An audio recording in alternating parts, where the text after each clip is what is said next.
Motion to approve. Second. All right, all those in favor? Aye. Aye. All right, all set. Abstain. Okay, next, public participation.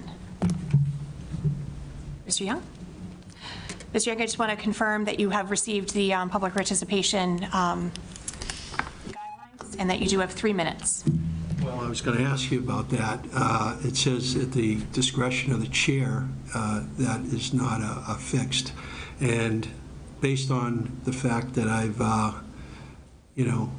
come to the meetings a couple of times, I'm putting a lot of energy and interest and time in this. I feel it's a serious matter. You indicated last time, and I don't want to put words in your mouth, you take it seriously. I'm not sure if there's anybody waiting. I don't see anybody waiting here. That's my feeling, that I would ask you to be generous and allow me more than 3 minutes. I know it's going to be more than 3 minutes. Understood, sir. Well, I will give you a few extra minutes. However, we do have a full agenda that we do need to cover. And, we do have limited time with other engagements. So I will give you a couple extra minutes, but we do need to be cognizant of the rest of the agenda. Okay, thank you. So I am here again because of the concerns I have, and there's many, but it started with Fox Hill last time. But before I get into that, through you to Mr. Egan, on Sunday 8/22/24, and on Sunday 8/29/24, and on Friday September 6, 2024, I sent you an email request each time requesting the project to-do list that you keep talking about. As of today, the August date is 39 days ago. As far as the August date of 29, that's 32 days ago. And the 9/6 date, when I asked, was 24 days ago. Mr. Young, I do want to note that Commissioner Norton did tell you that you would be alerted when projects were done.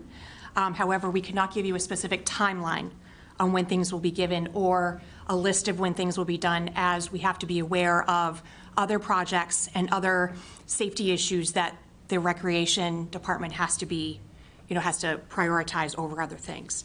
So just keep that in mind, that we did discuss that last time, and that we were told that we would let you know when things were completed.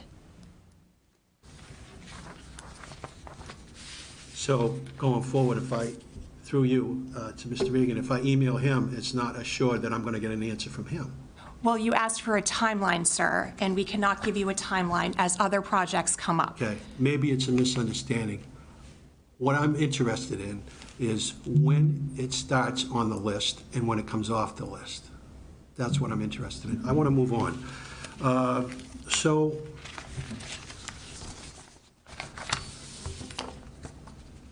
as I mentioned, and everyone here, I believe, should be aware, I visited the Fox Hill School. I made you very clear about what I saw over there. I followed up with every single member of this commission with an email and with the pictures. I gave pictures the night of, and I went to on Saturday to the Fox Hill School for the hazardous waste, the biannual hazardous waste day. I got out of my car, I walked to the front of the building, and I see absolutely no difference. None. And I took pictures. So, I have to ask, I guess it's not a priority, it's not a concern. I'd be very happy to, through you, the chair, to Mr. Egan, to comment on it, but as I said to you, the area to me looks very neglected, depressing, and discouraging for anybody that has to enter that building or any visitors we have. Staff, students, parents. So, and I asked at the last meeting that members would hopefully go over and look at it themselves. If you think it's not what I'm saying it is, I already gave you pictures. So I'd like to see if Mr. Regan has any comment about the fact that what I saw on Saturday looks exactly like I did, the last time I was here. Can he respond through you? Mr. Egan, if you'd like to respond. Thank you. Yes, they have done some work up there, our staff, as far as I know one of the items was the memorial bench. That has not been power washed yet.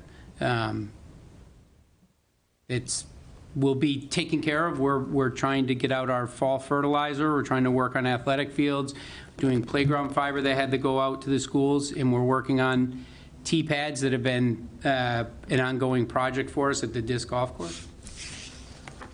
It hasn't been taken care of to your liking at this point. Well, I'm just bringing it to people's attention. If they think everything is just great, then that's their opinion. But I'd certainly like to have more conversation offline with the members of this committee and see what they think. But the thing of it is, in your job description. Mr. Young, if there's another item you'd like to, we are in the essence of time, if there's another item that you would like to cover? I think what I'll do is I hope that at this point, I'll see how things play out over the next short period of time, but yes, I mean, it's not just me, through you to the chair. I would think any fair-minded person that went up there and looked at it could not be pleased with what's there. And Mr. Egan has been in his job for 14 years. He didn't start last week. And, you know, the job description asks you to get things done. And putting things on a list can be somewhat reasonable, but when you look at something like that didn't start yesterday, I think that's beyond the pale. So thank you for your generosity of the extra time. Thank you, sir. I hope I'll see some action. And by the way, at closing, this is not the only property that has significant problems. Not the only one in the schools. So, thank you. Thank you very much. You're welcome. Do I need to push anything here? No, you can leave it on. Okay. Brendan, would you like to go into your report, please? Sure. So just since our last meeting, I touched on it a little bit here. We have been, our maintenance staff has been getting the grounds ready for back to school, playgrounds tuned up, and playground fiber spread, getting the fall athletic fields laid out, lined, working on courtyard area at the middle school, which in the past we usually get it cleaned up in the spring. This year we've added the fall to it to get an extra cleanup there as well. They have bamboo planting beds in there that look nice, so that was taken care of, and anything that came in over the spring and summer that gets trapped in the courtyard gets taken out.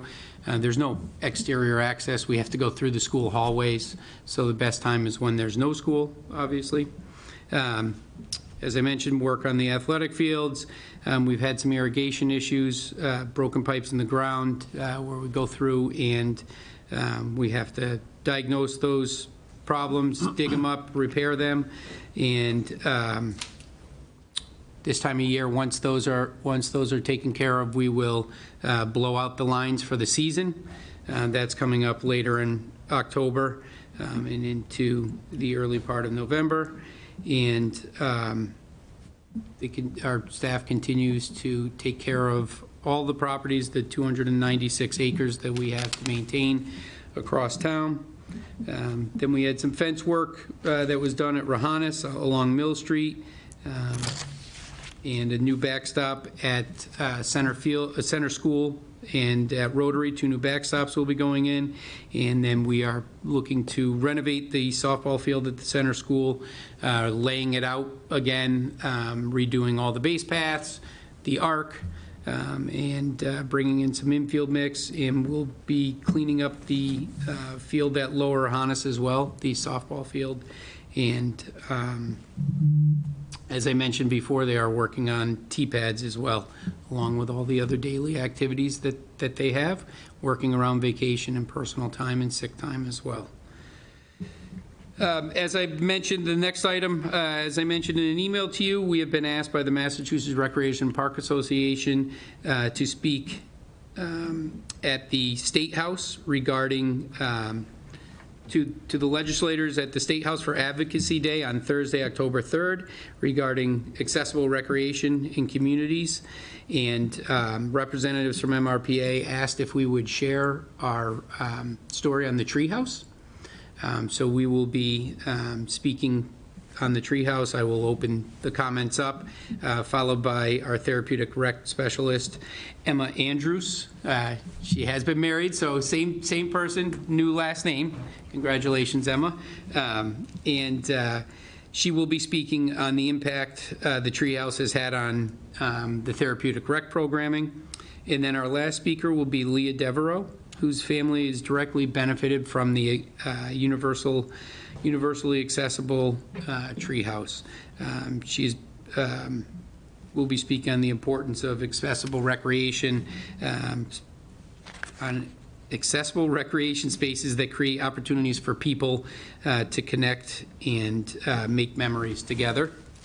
So that is coming up again on October 3rd, this Thursday. We will be heading into the State House. Burlington Players was on our agenda and was removed in our August meeting. They had received internal approval from their board to begin a remodel of the bathrooms and have been working with the building department. They do have to pay prevailing wage because it is a town building, so any work has to be done at prevailing wage. Currently, their contractor is getting back quotes that are about 40% higher than they anticipated. I think it's just the nature of the environment right now, the economy. So they are regrouping and looking at maybe downsizing the project a little bit to see what they can do there. And I will be meeting with them again in October, and we'll keep the commission informed of their progress. Probably the most exciting news here. Sorry. Go ahead, if you had a question. If I may, Madam Chair, while we're on that subject. Yeah, I saw this in the materials for today's meeting, and I mean, that's a building that the public enjoys. It's not just the Burlington players. I mean, members of the public go there to watch the performances, and their kids perform in them. And is there any way we can assist in the funding of that, or does it all have to be on them?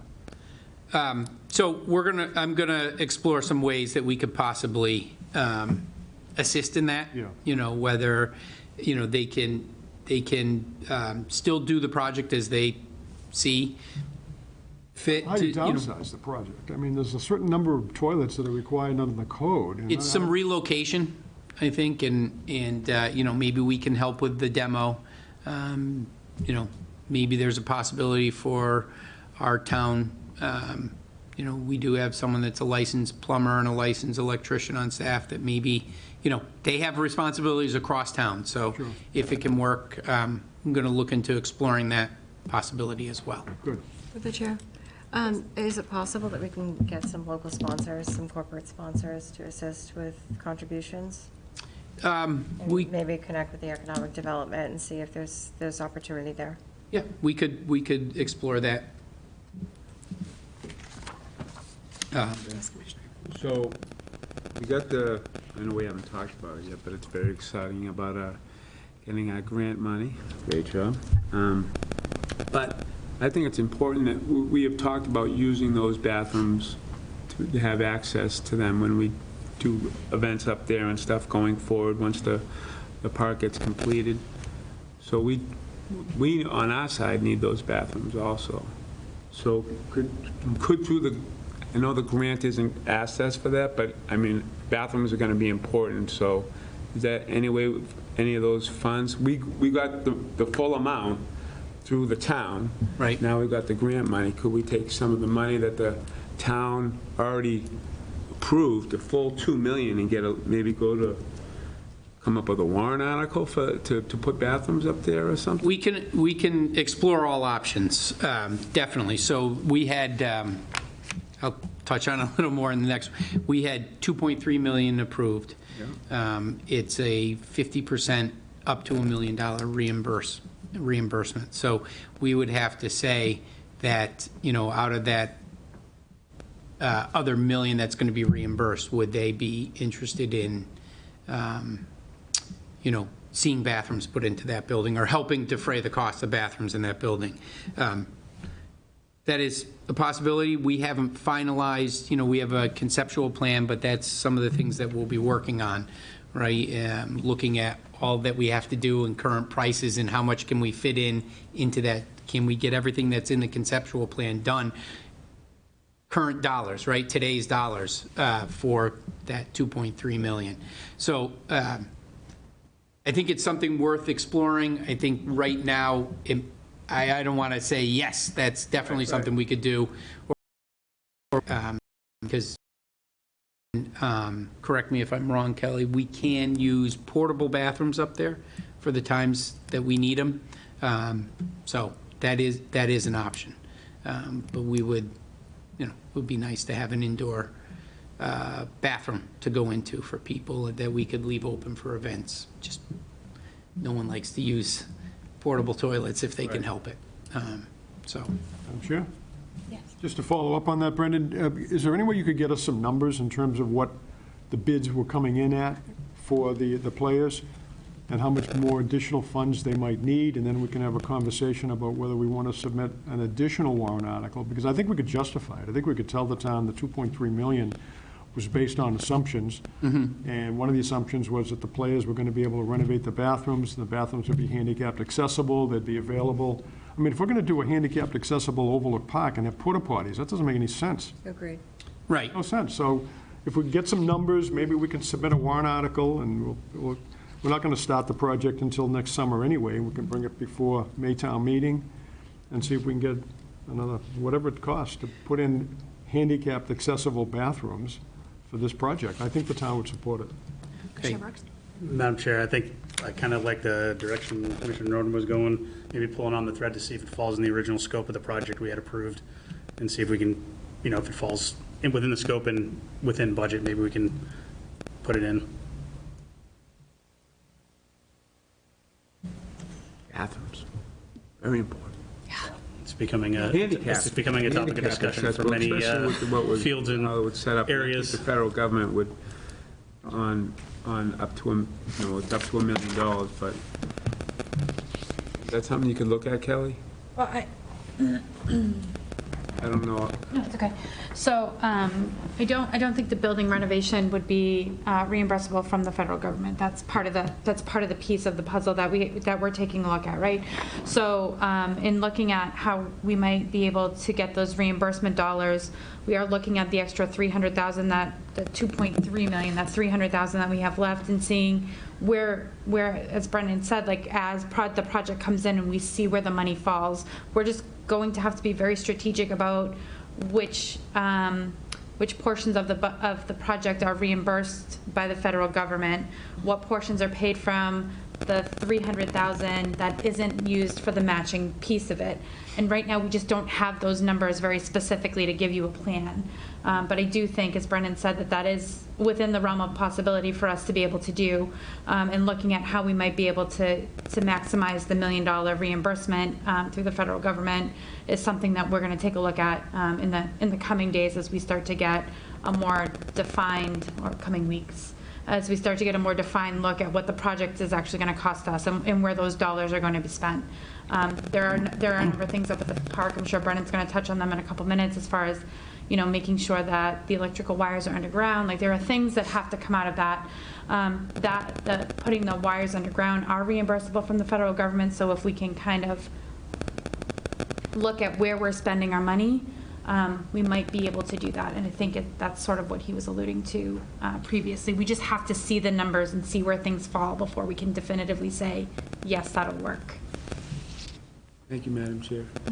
Yeah, and just to echo on that, it is early in the process, right? So numbers, I think once we start getting numbers in, I think we'll have a better idea of how that puzzle fits together and how we can maximize, obviously, the reimbursement, but the changes that can take place up there, the renovations. We do have, the wires going underground are a big part. So, exploring all options to see if we can get that done. Maybe someone else can step in and help us with that. And then, getting current prices for the work that we're hoping to do up there will help as well. Commissioner Nelson, I just want to jump back. I did get some, they weren't, written quotes that I received, they were passed to me through conversation, or that some of the project had gone from like a 225 to like a 400,000 project based on, their prevailing wage that they're getting back. So the contractor was just collecting quotes from the subs, and that's what he was seeing those prices higher. So if they do have solid quotes, I will see if we can secure those. And could I just follow up on that, Madam Chair?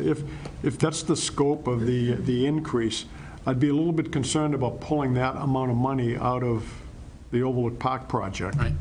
Because it's expensive to do Yeah. these projects. And to pull 200,000 out to do the bathrooms is going to really impact what we can do up there at the park. So Correct. I still think we ought to give some thought to a warrant article. This is kind of something new that we weren't expecting. We thought that the players were going to be able to fund it. And we don't want to deduct or take that money away from the beautiful projects that we already have, in the pipeline for the park. Just my thought. Any other questions on that? No. Okay, so, well, I'll jump right into the Overlook Park project. So as you are aware, we did have an application that was successful for a Land and Water Conservation Fund grant in the amount of $1 million. As we talked about briefly a few minutes ago, it is a reimbursement grant. And there are specific things that can be reimbursed, so we want to make sure we maximize those items. But over the next few months, we'll be working on signing contracts, finalizing the conceptual plan, and beginning to work with a architect on finalizing those plans, but also starting to get cost estimates in, so we can really know what we're looking at, and then we'd be looking to go out to bid in the spring with contracts signed after that, and work to begin the summer of '25. So it's a large project, very similar, larger probably than Wildwood Park as far as financially, but we are looking to really renovate that from what it is existing now to something very similar to a complete renovation like Wildwood Park was with the park grant. So we're excited about it. We are in the early stages. We have a lot of work to do to get up to the point of bidding, but I do want to recognize Kelly for her perseverance on this, and for getting us to apply and keeping us on a schedule. Without her doing that, I'm not sure we would have been successful. But I think it's a good project, a very good project, and I think that the federal government, the state government, and the federal government recognize that. It's an opportunity to turn, an old Nike missile site into a positive, beautiful park that's accessible for all. So in preparation for that, for the project, we are working on obtaining quotes to remove the remaining debris that's at Overlook Park. There's years of yard waste and branches that just continue to accumulate, not only from our department, from other departments that say, oh, there's a nice spot up there that we could do that. So we are working on having that removed. There is a cost to that that we're working with Town Hall on, and I believe we've identified a source to do that. So that work will be starting hopefully in October. And I do want to say that, we're cleaning that area up, but we are going to need an area in town, and I've had some brief conversations with DPW to put yard waste, that our staff cleans up throughout town. DPW picks up branches on roads and things like that. we do need somewhere where we can store it until it can be removed from town. And, identifying that property, is proven difficult. You guys all know there's not a lot of extra room in Burlington. So if you think of anywhere and want to share an idea with us on somewhere that may be able to do that, that would be great. It's got to be somewhere large enough that we can store separate piles for like branches, limbs and things like that, and then leaves and grass. And then they can be taken out maybe quarterly, every 3 months during the peak of the season from, April through December, and, removed out of town. But we are working on that process as well. On Town Common Memorial, I was approached by members of partners in K&R Landscaping to put a memorial tree on the Town Common in memory of Roger Cook, who was a lifelong resident, and you may recognize his name from This Old House, the TV show. His partners had asked if they could plant a tree in his memory. The Town Common being under the control of the Select Board. I did appear before their meeting on September 23rd to gain approval, which it was unanimously approved. Just got an email from K&R. We walked out on the Common with them last week. They picked a spot, and they will be coming in to plant the tree on October the 11th. So if you're taking the pathway from Town Hall, Roger had a bench for his wife already on that pathway. It's the only one on the right-hand side. There's a nice lilac bush by it. We're going to put the tree kind of behind that, 15 yards behind that. It's going to be a sugar maple. Nice color in the spring, in the fall, and nice leaves of green, big leaves in the spring. So looking forward to that. We could always use more trees. We have had to take some trees down on the Common over the last couple of years. I'm looking to replace them with trees that we like to say get 3 seasons out of them, right? A nice flower maybe in the spring, nice green leaf in the summer, and then into the fall we get some of the oranges and yellows and reds that New England is famous for. So that is going in. Wildmere Playground project is moving forward. It is one of the larger projects for the fall. Our staff will be removing the existing equipment and the playground fiber that is there and the tough timbers that line the existing playground. And then contractor will be installing the new playground that will be a port-in-place playground and a smaller footprint. Right now, there's a lot of open space, we'll say, some randomly placed equipment, and a lot more space that doesn't need to exist in that respect.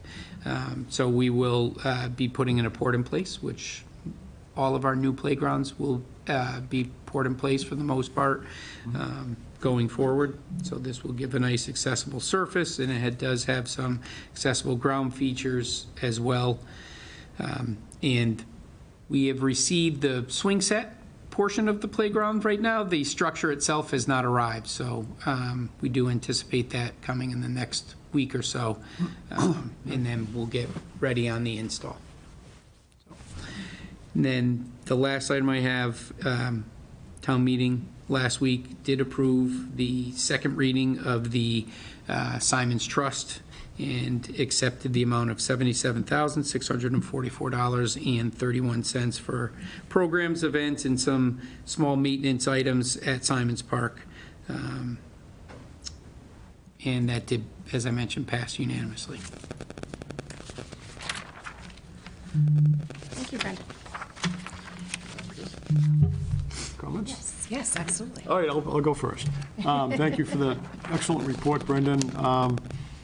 You gave us a maintenance update report, and I just wanted to put in a good word for the maintenance staff. I mean, we've heard some critiques from the public, from one member of the public, and I think they do a good job. I really do. I went over to the Fox Hill School the same day I was contacted by Mr. Young, and I meant to mention this earlier, but he did leave more quickly than I thought. And I thought the school looked pretty good. There were some areas, and I see these adopt islands around Burlington. I don't know if we could get landscaping contractors to adopt places like where we have the Memorial Park bench and we're behind the Memorial School. There's another memorial for a teacher who passed away. You know, to do the fancy landscaping that we don't really do. We don't do a lot of the stuff I think that would be nice to have. We don't have the time, we don't necessarily have the budget for it. But I don't know if that's something you would be willing to look into. Contractors adopting special spots that might need more attention than we can devote. Just the thought that I had on that. Of course, the Overlook Park is just wonderful. We all saw the email exchange last week, and congratulations and thank you for all the hard work that you put into it, Kelly. I know you did a lot of that work, and it's an exciting project. The Town Common Memorial, I don't know if I'm the only person that knew Roger Cook, but I knew Roger Cook going way back. He was an outstanding athlete at Burlington High School. I think he was a captain of the football team and the basketball team in the early 70s, and he used to, I was on the basketball team, I was in the JV, he was a varsity, but he would lead everybody in the exercises, and that guy was strong, and you could see it on this old house. He was just a wonderful, strong, but he was always good-natured. You know, you never saw him get angry with anybody, even though he was tough on the outside. He was just a real nice person. I did work with him over the years. My office did some legal work for Roger, and just a big loss to the community. And when I saw this in the backup material that they were doing that, I thought maybe the town, it's the least the town could do was pick a spot for him. I mean, he did a lot for the town, and I was glad to see it. And on the town meeting end, Brendan, good job at town meeting. And I just wanted to also thank town meeting members for approving that warrant article. I always say it's the easiest warrant article whenever there's a warrant article on the town meeting agenda, this is the easiest one. But the one that came after it was the Fox Hill School. And we're going to benefit from that by the multi-use field that they're going to put in. And it was an excellent turnout for that vote. And I forget what the number was, 96-7 or something like that. Yeah. I'm in the ballpark, I think, with that number. So it was overwhelmingly approved, and it's an exciting project, and it's going to help us, too. So thank you to town meeting. That's all I have. Thank you, Madam Chair. Anyone else have any discussion? Okay, Yeah, it's good. Good job on Overlook. You guys know that. congratulations. Thank you. Kelly? Sure. So I'm going to start with the outdoor facility master plan update. So we received the final draft copy from Weston and Sampson. In the coming days, we're going to email that out to you guys so you guys can take a peek at it. We're working on developing a tool for the community to be able to give us responses or their thoughts on the project and the recommendations as a whole. So once that's finalized, we'll get that up on the website as well. So in the next couple days, we'll send you guys the full draft. It's 320 pages or so, the full complete draft with all the attendees. And then we will post the recommendation version on our website as well as the longer draft, and have that mechanism for the community to be able to give us feedback on it as well. So we're excited. We think they did a great job. There's some really, really good input in there, and we're excited to get that to you. And we will do that in the next couple days. But as we chatted a little about at the last meeting, professional development is an area that the department is taking on a little more thoroughly. We have developed a professional development schedule that outlines areas for opportunities for all of our staff, looking at the different divisions as well as cross-divisional trainings that everyone can partake in, trainings that just our divisional leaders could partake in. And we've had a few people take advantage of them so far, and we're very excited about that. We were able to send our working foreman, Brian Cullinan, to the New England Park Association Conference in Laconia. And he learned a lot about trails and trail maintenance, which we think could become come in handy when we're looking at Overlook and how those accessible trails will be laid out, and what might go on up there. And our therapeutic rec specialist, Emma Andrus, was able to attend 2 virtual sessions creating accessible documents for our website and social media platforms. And that one is through Indiana University, and customer service for people with disabilities through the Southeast ADA Center, which she enjoyed both of them, and we're excited that she was able to partake in those as well. In the coming months, we'll have our staff members attending the National Recreation and Park Association Conference, the Vermont Systems Symposium, and some handle care trainings, as well as some online classes, including Excel, and I think another customer service one somebody signed up for today. So we wanted to make sure there was a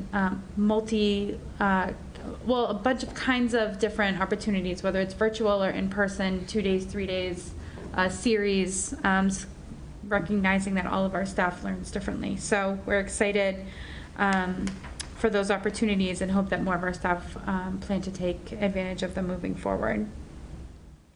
We're looking at programming. So as we enter the fall months, as fall officially comes, our program staff is thinking about winter and what's happening next year. So they're into 2025 already, and they're planning the winter programs, and we anticipate the brochure would be released somewhere in the beginning of November. We're not committing to a day or a time at this point, with registration starting mid-November. At some point before Thanksgiving is the goal, to have that out and people registering by that timeline. Obviously, we'll have more to come on that when we are able to give more specific information, but I know they're working on finalizing that information now. Therapeutic Recreation Division. Emma's been busy wrapping up summer programming and transitioning into the fall. This coming month, she has a couple big opportunities. So she'll be visiting the University of New Hampshire. She goes in, chats with their internship class, and talks about our TR internship as well as our programming internship. Both occur during the summer months, although we've been toying with the idea of maybe getting an intern in the fall, a TR intern in the fall as well. So maybe in 25 that'll happen. But she goes and chats with the classes up there and talks about the opportunities here in Burlington. And we are very fortunate that we've had some really great interns come from the University of New Hampshire. So we're hoping that tradition continues. She'll be doing that next week.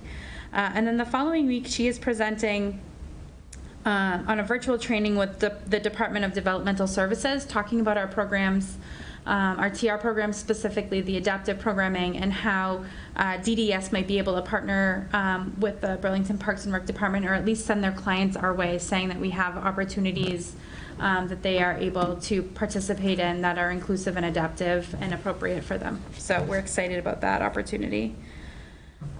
The other new thing happening in the TR division is Emma and I have been working with Swift River Consulting for the last several months, developing customized software for TR participants to be able to track their goals, and for our rec therapists to be able to talk to one another about progress that a participant has made, or if we're looking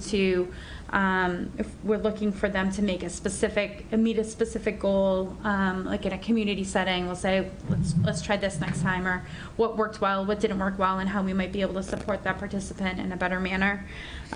That software has been brought to us through the Respite Innovation Grant that is being solely paid for through the grant now. We will need to support it long term, as far as like our software licenses are concerned, but the bulk of the consulting work and all of the payments for this year will be taken out of the grant, so we're grateful for that as well. When we go into special events, we just had Truck Day. It was an amazing day. I'm not sure if anybody got down, but it was a beautiful day, and our program and TR teams put a ton of work into the day to make sure it was successful. On Friday night, they hosted the Sensory Friendly event on the Common, where we had about 30 vehicles out there and about 250 people. And then on Sunday, the big show where there's hundreds of trucks and thousands of people, lots of smiling faces, tons of horns, lots of noise. It's a fun day if you haven't been down there. But we want to thank our program and TR teams for all their work, our maintenance team for making sure the common looks nice, for making sure our vehicles that were out there looked appropriate. We were able to put 4 vehicles out there this year. The new truck was out there. We had a couple mowers. And then there was the tractor. The John Deere tractor is always very popular. I can't believe I forgot that one. So they did a great job. It really is a team effort putting on Truck Day, and they did an amazing job. This year's Truck Day was a little more special. We honored longtime event coordinator Al Fay. His likeness was on the Truck Day shirt. We went back to when Al ran Truck Day. We haven't done it in the last couple of years, but he always gave dash plaques out to all of the vehicles who were there. So we gave out dash plaques with everybody with Al's fire truck on them in memory of Al. So we hope to get back into that tradition. We were also really fortunate that his family was able to bring his fire truck down to the Common for the day, and they threw up a pop-up tent, and Joyce and some of the other family members were there answering questions and just meeting people and chatting about Al. So it was a great day. It was really fun, and we were honored to be able to be a part of that. And then finally, it is event season at Burlington Parks and Rec. Fall is event season. So we had Truck Day on the 15th of September. We'll have Trucktober this weekend? Yep. Saturday. The 5th. That's Saturday. We'll have Trucktober there where we bring food trucks in. We'll have a band come down. We put out our yard games. It's one of my favorite days on the Common, actually. It's really chill, relaxed. I love it. The Spooktacular will be held on the 19th, so we'll do the Halloween event, and we'll also have the Candy Crane once again this year, which is always very popular. The Turkey Trot will be held on the 23rd of November, and then the tree lighting will be held on Tuesday, December 3rd, starting at 4:30. Discussion? Yeah, Commissioner Norton. Couple things. First off, great job on the professional development. So I know you guys go into the national conference, you two. Do we send Emma? Is there a national therapeutic thing that we can send Emma to, or you and Emma? Do we do that? So, yeah, I can't remember. So yes, we send. Emma has the option. Emma has the opportunity to go to ATRA, which is the American Recreation Therapeutic Association Conference, which is the national conference that oversees their certified therapeutic recreation specialists. She was planning on going this year and then ended up not going. I think she's going to look to go next year. Her certification ends in November, so she's collected all of her CEUs to this point, so she has to restart her CEUs in November. So I think next year she will be looking to go to ATRA as well. But we are always having conversations about the national conference or the ATRA conference or other conferences, BCA, even some of the bigger maintenance conferences with all of our staff to give them the opportunity to go. And ATRA was on the professional development calendar that we sent out. She just declined this year, but next year could be a different story. Yeah, I think that's important. 100%. We totally agree. The other thing is, tree lighting. Why on Tuesday instead of Sunday that we've always had? So we get a lot of feedback from families when the tree lighting happens 8 days into December. There's a lot of negative feedback that we get because we wait so long to turn on the lights on the Common. Like, it's too far into the season, so we get a lot of negative feedback about it. We decided after doing it, last year we had to do it on Tuesday because we had a inclement weather. It was rain. I think it was rain, yeah. Rain. And we thought it went really well. So we decided instead of waiting those 8 days, because of where Thanksgiving's on the 28th, so it doesn't give us a ton of time to put something together. So we decided we would try it on the Tuesday this year and plan it for Tuesday, knowing that we usually get a lot of negative feedback because we wait so long to turn the lights on. We are getting some feedback now that people don't necessarily love the Tuesday idea. Although I will be honest with you, Tuesday last year was probably one of the more popular tree lightings I've ever been to here at Burlington Parks and Rec, quite honestly. So like, it's 6 to 1, right? Like, it's 6 to 1. It's the way Thanksgiving fell this year, and the start, like, We don't do it on Thanksgiving weekend. We've never done it on Thanksgiving weekend. It's usually the weekend after, which would have pushed it till the 8th, which we felt was kind of far away based on feedback that we've gotten from the community. And we've gotten feedback that people liked it on Tuesday, right? So we're going to get both sides of it. We actually had someone spend about 10 minutes with us at Truck Day talking about how much they loved on a Tuesday, right, Yep. during the week. Yep. So, we'll Probably watching fantasy football on Sunday. Me- You have the other factor of, we could do it on Sunday of the Thanksgiving weekend, but that's a big family weekend. People are in town. a lot of So travel. A lot of travel going on. I know I've gone to events where they do it on, because that's sort of like, it's the beginning of the holiday season, and it's tricky, right? I remember that one year where, geez, when are we going to turn the lights on? It's a big thing, Santa's coming. So yeah, that's Tuesday. It's just a question. Tuesday's Yeah, good. no, and It's we're good getting for a lot me. of feedback about it, right? So like, I just wanted to be clear about like why we made the decision we made, and it's fully the date situation. Like a full week into December, a lot of the community thinks it's too late for us to be turning on the lights. They want them on immediately. We're just trying to make people happy, Dave. No, that's good. It's good. Or the beginning And it's of 4:30, October. so it's still a school night, but like that's fine. So Yeah, fireworks will go off at 5, right? Yeah, Usually so it's dark out. the common usually empties by 6:30. 6:30, Even yeah. on a Sunday. Yeah. The timeline is the same whether we do it on Sunday or Tuesday. I get that it's a school. Technically, Sunday is also a school night. right. But, No. right, like- I'm on board. No, I'm not saying you're not. I'm just talking it out in my head. Sorry. because of the rain. So Yep. So that's just good Yep. feedback. That's all I have, Madam Chair. Sorry. Anyone else? Good. Yes, Commissioner. On to more important, Madam Chair of Business, will there be an adult candy drop at Spooktacular? I think that's one of the lacking events that I've seen over the last few years, and I'd really like to run out there as Superman drops candy. I'm just saying. That's fair. That's fair. We'll have to look at that.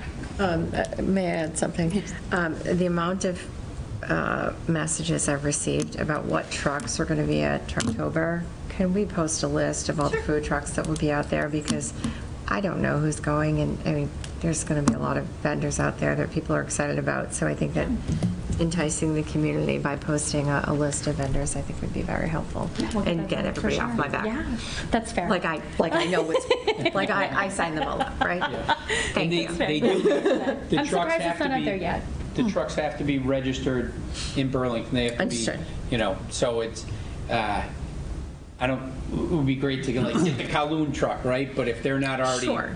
registered in Burlington for a one-day event, it could be an expensive proposition for them. So they are probably a lot of trucks that people have seen around town, but get that. Yeah, we'll get list. that out Thank there you. for sure. Thank you. Of course. I'm sure. Yes, sir. A couple of just quick comments. They've already been pretty much brought up by my other members. I'm looking forward to Spooktacular, as well as Jeremy. The tree lighting, you've explained that, it makes sense. Maybe He and not I as be much as elbowing each other, trying to get the pizza slices. What do they got for grown-ups? Pizza slices? I don't know. So those two items, I think, are fantastic. They're all great, but I get the chance to participate in those two every year, and they're always a lot of fun. Oh, one other thing that came up at town meeting, Brendan, I don't know if you made a mental note of this, but I noticed that we're having registration, winter registration coming up in November, and of course, we've got people taking all these pickleball classes, and they were talking at town meeting, I don't know if you heard this, Kelly, they were talking at town meeting about moving the police station over to the water resources facility temporarily while they're building the new police station up here on Center Street. And some town meeting member asked Paul Sagarino, he says, well, what are we going to do with the facility when the police move out? And Paul says, I don't know, maybe we'll put pickleball courts in there. So we got to hold them to that, right? Indoor facility, it's in the middle of a swamp, it's not going to bother You have the anybody. wrong planning board member on your board now. Middle of a swamp, no, we're not going to bother anyone, so we'll hold Paul to that one. When he said that, my ears perked up, yes. So we can look at it when they're done, a few years down the road. Serious, yeah. Good winter Could be location. ideal. Yep. So that's all I have, Madam Chair. Thank you. Kelly, I have two things. Yeah. One, going back to the tree lighting, I happened to see it on social media over the weekend that people were asking, have you all addressed that in the, like, it was over the weekend, I know it's Yeah, responses. I'm not sure, I haven't looked, but I did see something similar, which is why I was like, oh, this is why, like, I wanted to make it clear, because I had seen a little back and forth on social media, but I'll check with our team tomorrow to see what's been put out there. That it really is a valid reason, and I understand not doing it on Thanksgiving. I'm not here on Thanksgiving, so I appreciate that. Well, and there's a lot of communities that do it that weekend, right? So like, we would be throwing our hat in an arena where there's already a lot of people. Not that we have to compete with that, right? But like, at the end of the day. Right, but if they're going to go to another community and we're already offering the same service in our community, they're going to go to our community anyways. I mean, Baskin Robbins has 31 flavors for a reason. Like, people are going to be happier, distasteful for whatever reason they want. So you do what you see, what deems right, and you guys do a great job. Thank you. Thank you. Trucktober. Yeah. Are you doing the Power Wheels race again? Oh, yes, Power Wheels race. I'm surprised you didn't want to do that, quite honestly. That's what I want to do. I want a Our Power Wheels costume's that's my size. mandatory. If the answer's yes, I'm in. You need your own Power Wheel. You get to race down Center Street in a vehicle. It'll be fun. That's like my childhood dream and my adult dream. Yes, both. Yes, we are doing the Power Wheels Derby. I think last time I talked to Jeff, so this was last week, we were looking for more people to register for that. Our numbers are a little low, so if you're I've got interested. a couple little guys that Mike might be able to. There you go, yeah. Okay. Talk to their friends. I think we're also going to bring some of the big wheels out and let them run. Yeah, big wheels. Yeah, we got some big wheels. Yep, old school big wheels. Love my We big could do wheels. another committee, challenge. We just committee against committee, and we have the race, and best of Burlington big wheels. I'm just saying. There it is. There it is. Patent pending. I will challenge you to that. That's actually not a bad Done. idea. I'll certainly participate. All right, back on agenda. I apologize. All right. Anything else to discuss? Just one alibi I forgot to mention as I got excited about candy. Yes, sir. I guess now the report's coming out, maybe just us getting together offline to figure out when would be the best time to get together with the school committee, or at least the administration, start coalescing the two plans and getting that ready to put things into the 20-year plan for us, and having visibility, like Ways and Means had asked at this year's kind of budget sessions, that we take a closer look and make sure we're all aligned on things we're asking for. So if there are items, I would review that plan. If there are items, start making note of them, and then we could maybe have an offline. If you have them, we could share them, keep them in a document, and because if there's any corrections that people would like to see, we want to make sure that makes it into the final. And then we could start that process. I had a little note here. I know we got an email today that the capital planning is moving up on the calendar. They want to start it earlier this year and have capital done by Thanksgiving. So, yes. So we had already had some dates on our internal calendar for our meetings with staff on, things they'd like to see. So we will be addressing that sooner rather than later.